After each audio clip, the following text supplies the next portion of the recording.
less comfortable. All right. Okay. So we're going to start because we have 30 minutes to tell you about the future of Europe, which I think is not enough time.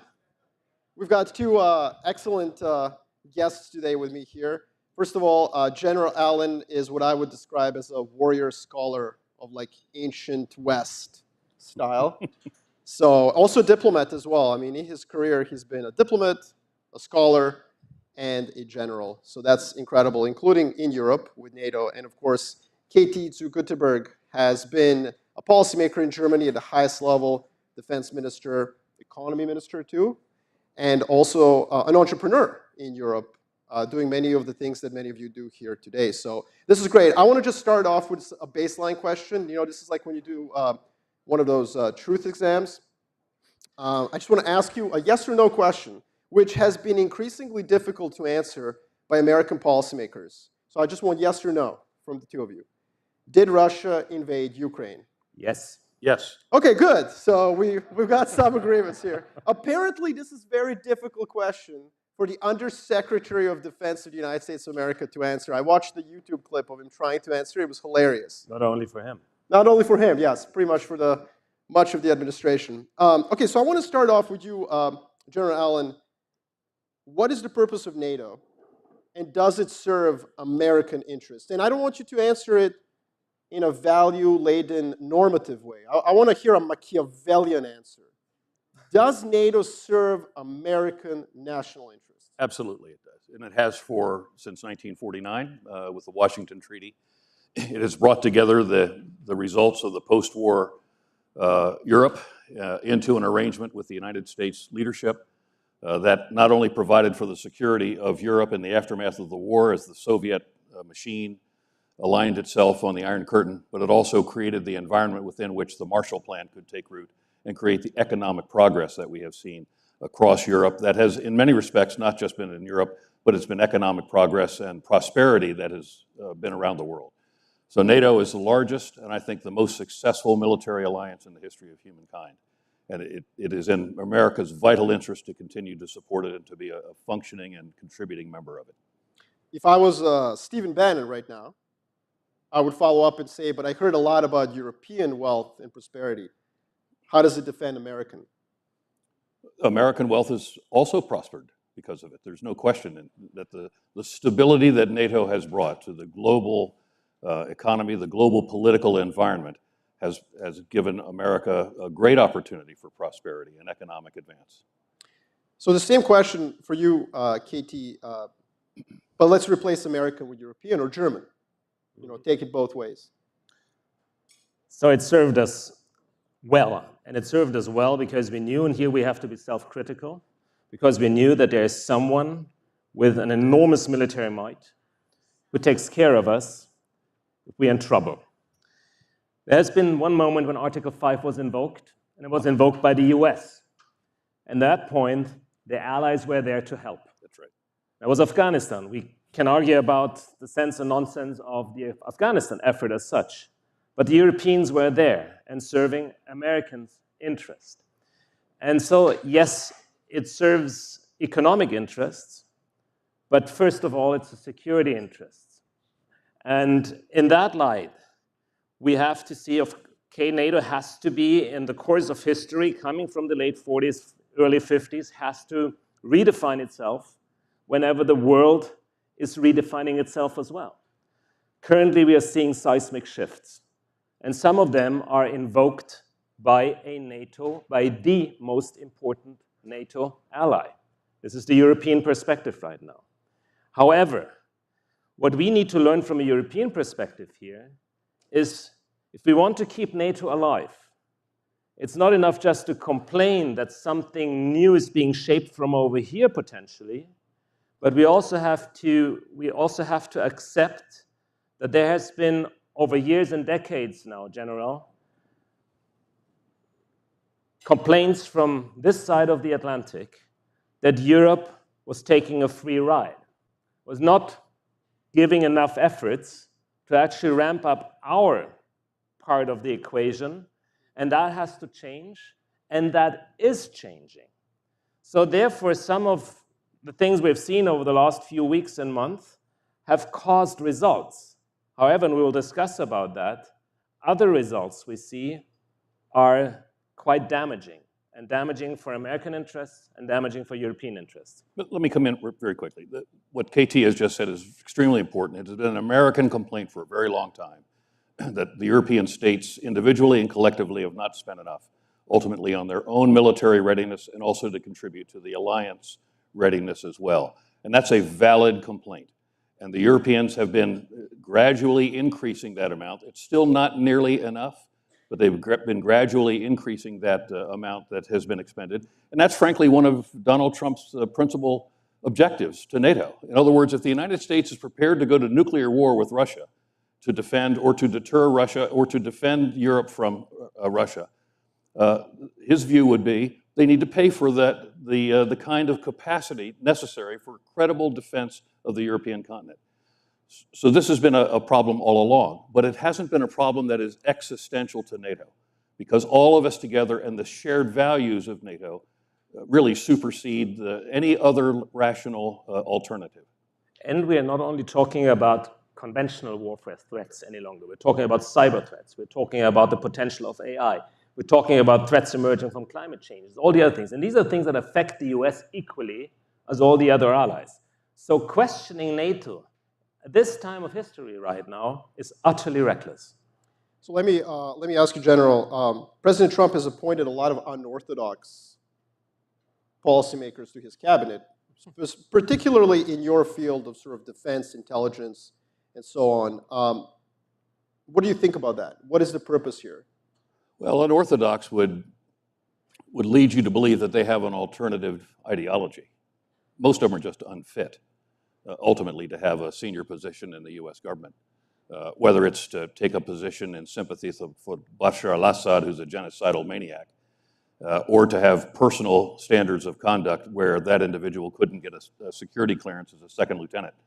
I mean, we've got some real issues here, and I think Trump wasn't appointing people who had worldviews and ideologies that could contribute to a global view of geopolitics and geostrategic relationships. He appointed people who will be loyal to him. We need to get ready for this in America, that most of our senior leadership now are going to be more loyal to him than they're going to be loyal to the Constitution of the United States. And I swore that oath for 45 years. I'd give my life for the Constitution. And we recently had a conversation that was surfaced by the President about the new potential chairman of the Joint Chiefs, who supposedly, in recommending him ultimately for this new position after C.Q. Brown was relieved of his position as the current chairman, this individual put on a MAGA hat. This is Trump's story. Put on a MAGA hat and said to him, "I will kill for you, sir." Now that should be disqualifying. Anyone who will kill for the President of the United States as opposed to be prepared to give their life in support of the Constitution is unfit to be the chairman of the Joint Chiefs of Staff. All right. Unanticipated applause. That's great. Now, both of you have said that Europe has weaknesses and has to step up. But I want to ask you a direct question. Russia is obviously the threat. I mean, it's invaded Ukraine. Can Europe defend itself against Russia given current capabilities and, more importantly, given Russia's performance thus far in Ukraine? How would we assess this? And I mean, Katie, you were the defense minister of Germany, so you have also the ability to answer the question. And General Allen, you literally led troops in NATO. So as of today, the clear answer is no. We would still need the, let's say, what we would call collective deterrence, which is the core element of NATO. And we still need people on both sides of the Atlantic, also following up what you've just said, who have the intellectual depth and historical knowledge of what that alliance, but also what outcomes of aggression could mean for any of the partners. And we've also been puzzled the other side of the Atlantic when we heard who is going to sit in which position. And I've had the chance to talk to a few of them during the Munich Security Conference, where, John, you were as well. Yep. And let's put it mildly, I was underwhelmed by their knowledge of the complexities we are facing right now.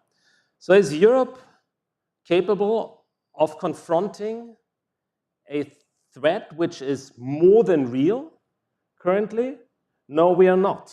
We might need, even if we invest now 3.5% GDP, and it's a reality right now, it's happening. It's even happening in Germany. You've heard the news last night. We are coming close to investments of €1 trillion in infrastructure, which is important for that part as well, also in the military.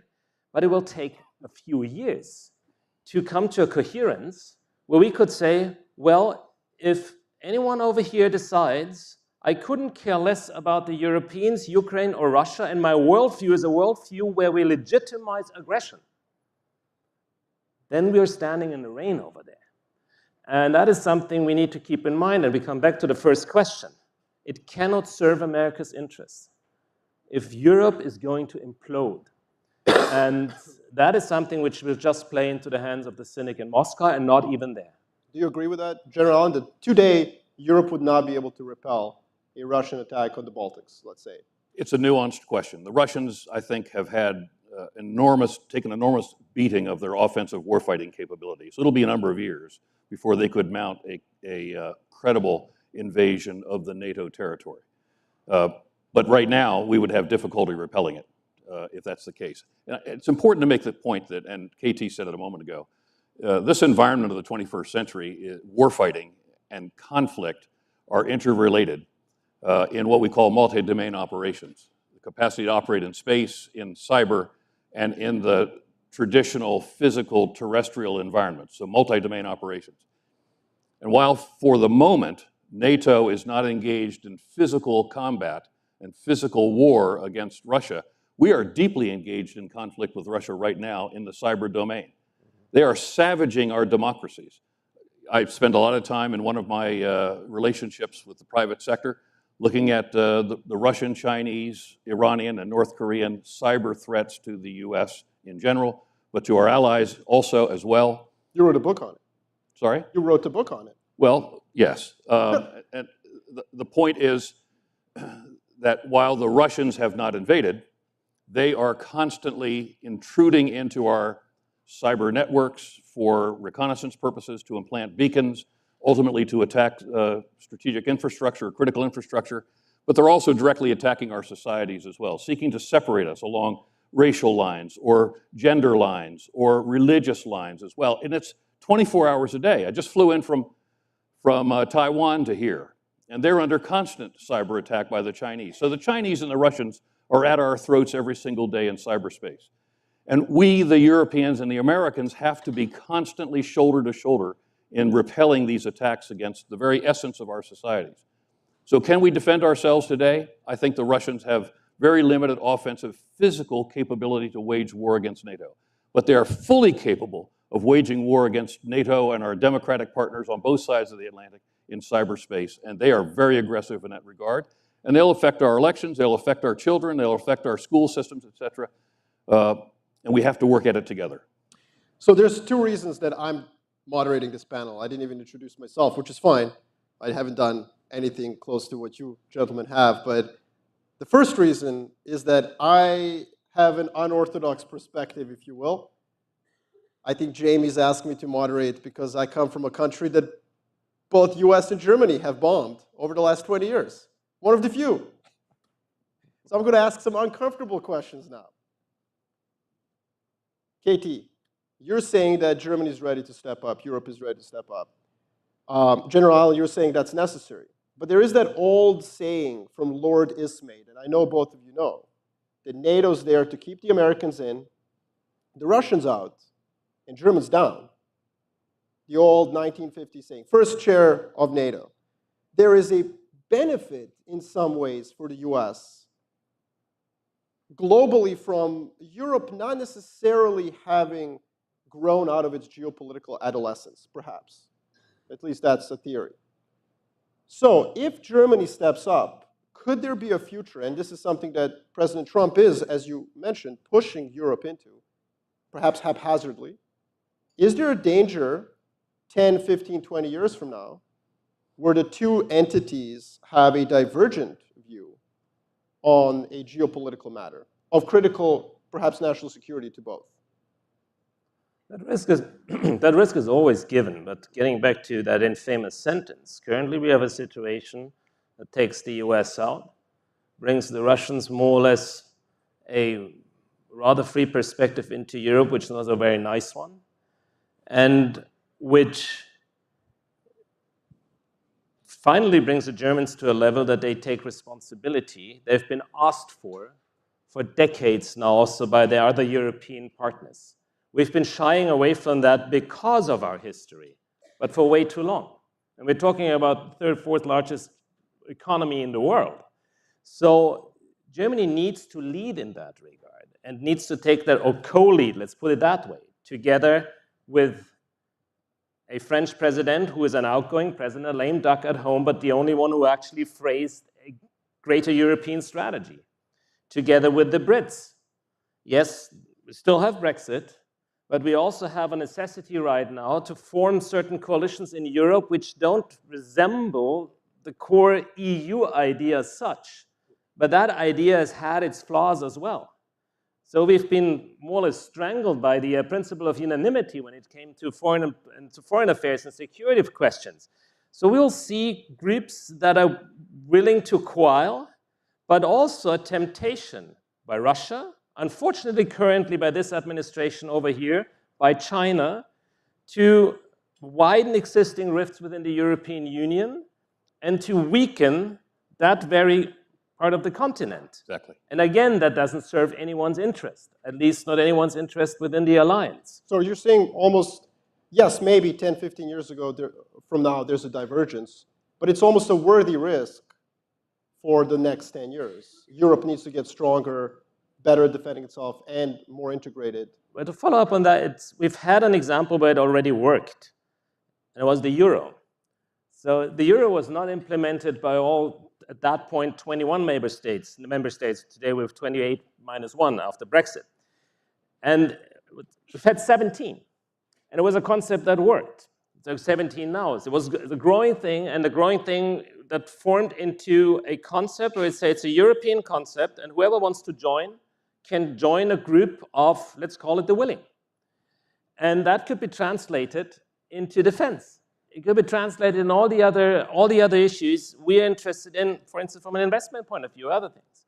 So at the end, I think it will strengthen the European idea if it's meant as an open invitation for others. And that's not a new idea. We've had it in the 90s already. And then we were living our romantic dream of embracing everyone. And again, I don't think anyone contends that. The question for General Allen, perhaps, is, but is there a downside to that from an American perspective in some distant future or maybe near future? U.S. interests in the world do not align solely on Europe. There are three very large areas in which the United States has really distinct national interests and where our values are also at play. And of course, Europe is at the heart of it, and it has been, in many respects, the epicenter of American military commitment. But we also have very deep ties in the Middle East. The defense of Israel, for example, is an extraordinarily important, and we'll talk about that later today on another panel, extraordinarily important priority to America, but also the United States has very deep relations with many of the Arab states as well. So stability in the Middle East is a vital national interest of the United States.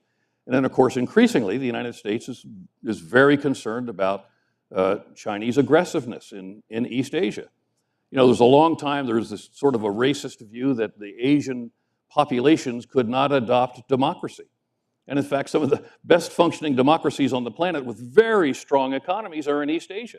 And America has security relationships with almost all of them. The Chinese are pushing hard on every one of them.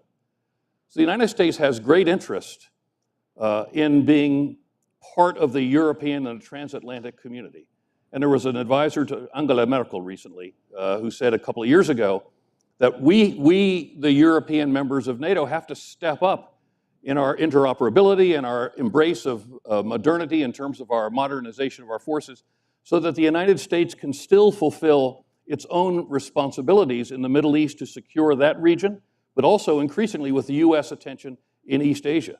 So this is not a zero sum. We're either in Europe or out of Europe. We're in Europe, and we're also in the Middle East, and we're also in East Asia, and increasingly in East Asia. Because as the Chinese continue to increase their capabilities, and their nuclear capabilities dramatically, and their economic pressure on our allies, the United States has got to be there. I mean, the nominee for the Undersecretary of Defense for Policy the other day, just yesterday, I think, when he was testifying in his confirmation hearing, said something to the effect of, we probably need to deprioritize Taiwan as a vital national interest because the strengthening of the Chinese military capability and the decay or deterioration of American military capability means that we should not make this a vital national interest for which we would go to war with China. I mean, my God, if I were on Taiwan right now, I'd be packing. So the issue... Well, TSMC is. Yeah, well, TSMC just made a $100 billion commitment to the United States. And they saw the writing on the wall. When I was just there, President Lai announced a 3% spending. Now, he said yesterday, the Undersecretary nominee, that they should go to 10%. Now, I'm sure their hair is standing straight on end in Taipei right now on that matter.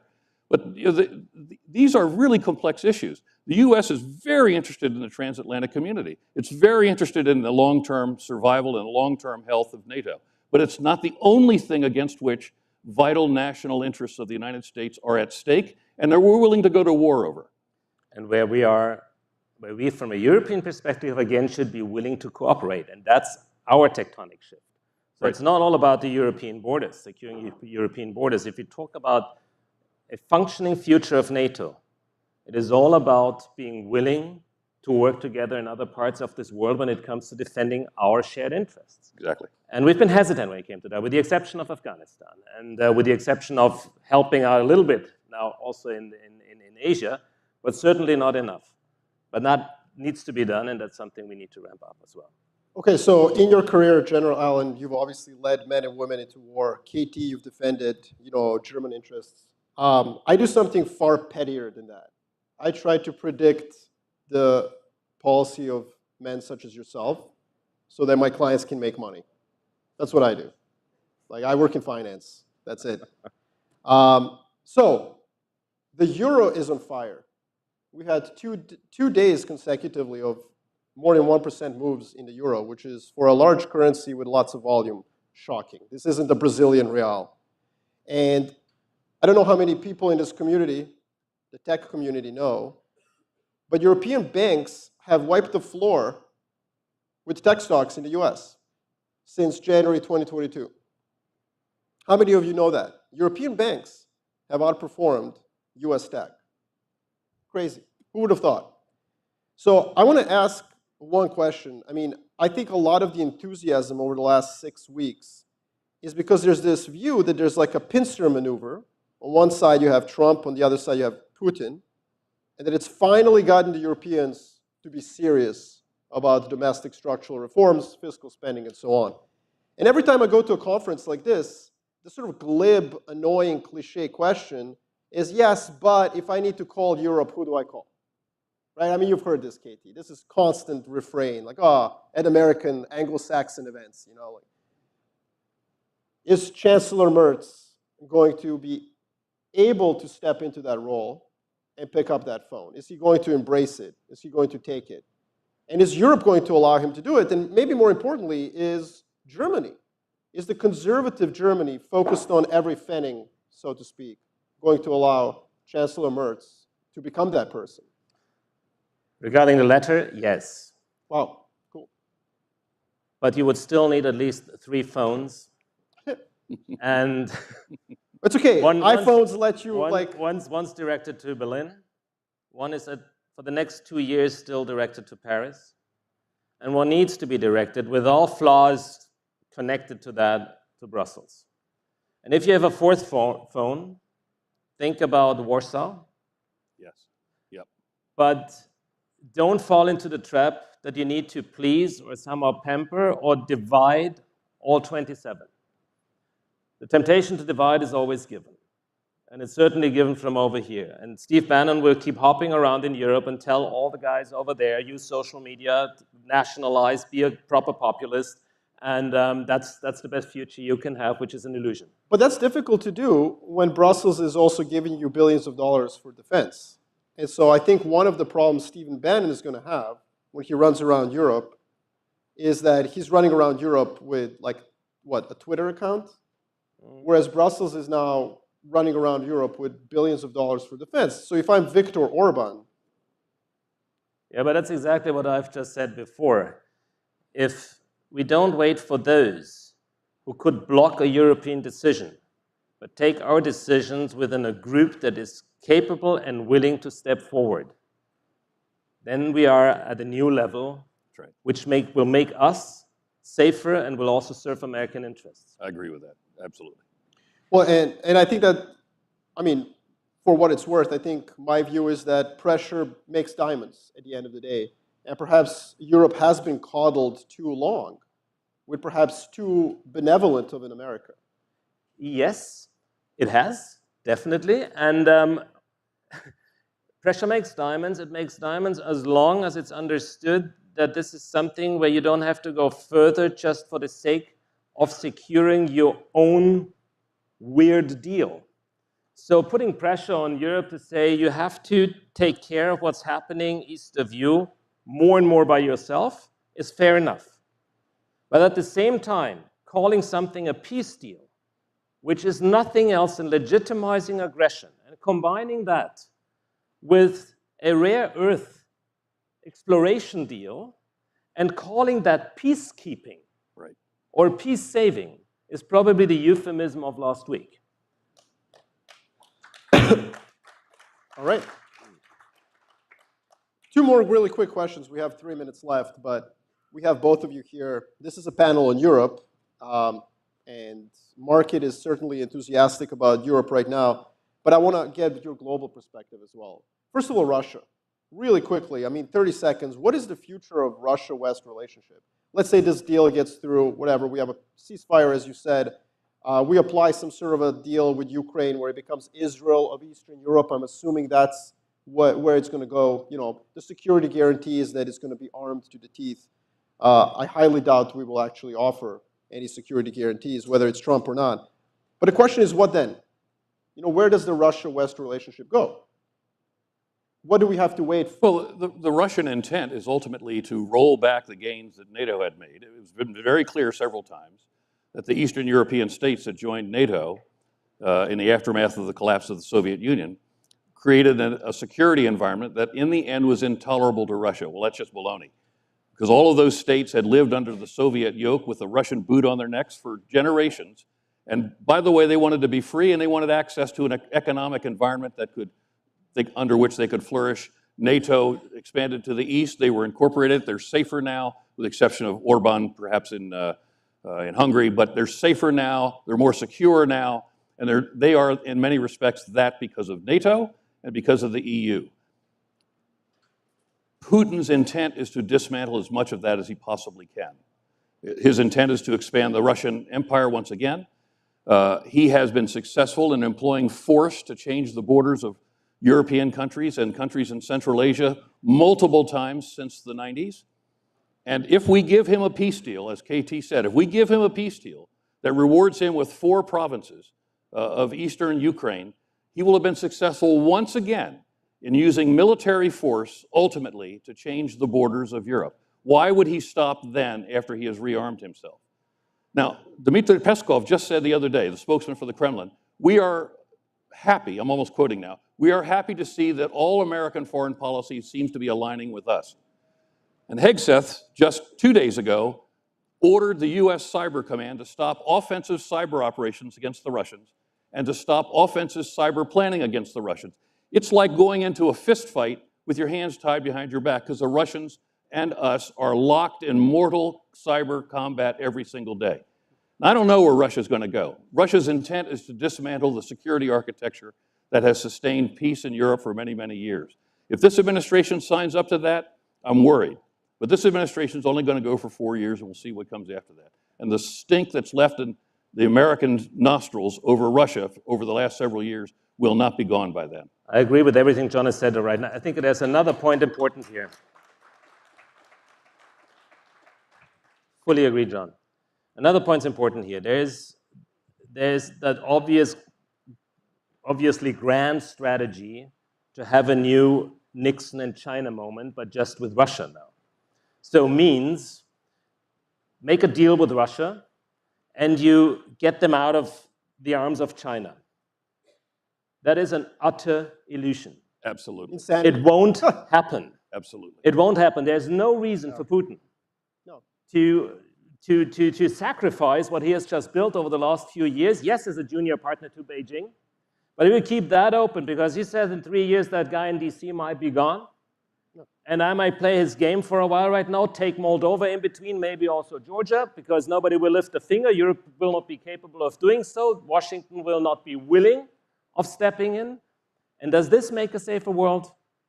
Definitely not. I think it also ignores the obvious historical context of that Nixon flip, which was that Soviet Union and China had a literal war. They did. 69. Yeah. They did. So, gentlemen, thank you so much. Hopefully we cleared up some things. Lots of applause. That was awesome. Thank you so much.